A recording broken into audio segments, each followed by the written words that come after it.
हाय दोस्त, नमस्ते। आज मैं भजन सुनाऊंगी, कैसा लगेगा आप लोग बताइएगा। गुरु चरण मिलल बड़े भाग से, गुरु चरण मिलल बड़े भाग से, गुरु चरण मिलल बड़े भाग से।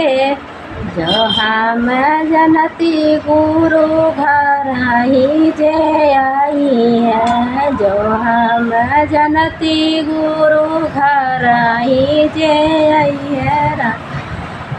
जीवना बनवती अपने हाथ से, गुरु चरण मिलन बड़े भाग से, गुरु चरण मिलन बड़े भाग से, गुरु चरण मिलल।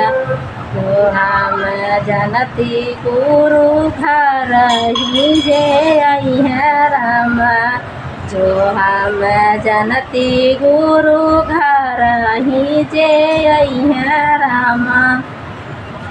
बीरवा लगवती अपने हाथ से, गुरु चरण मिलल बड़े भाग से, गुरु चरण मिलल बड़े भाग से, गुरु चरण मिलल।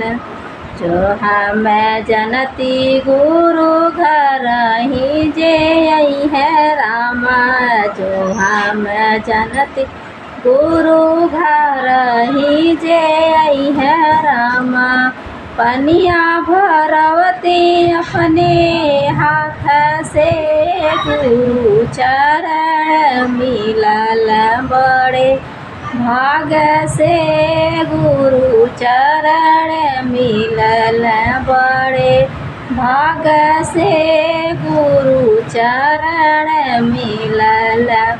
जो हम जनती गुरु घर ही जे आई है राम, जो हम जनती गुरु घर ही जे आई है राम।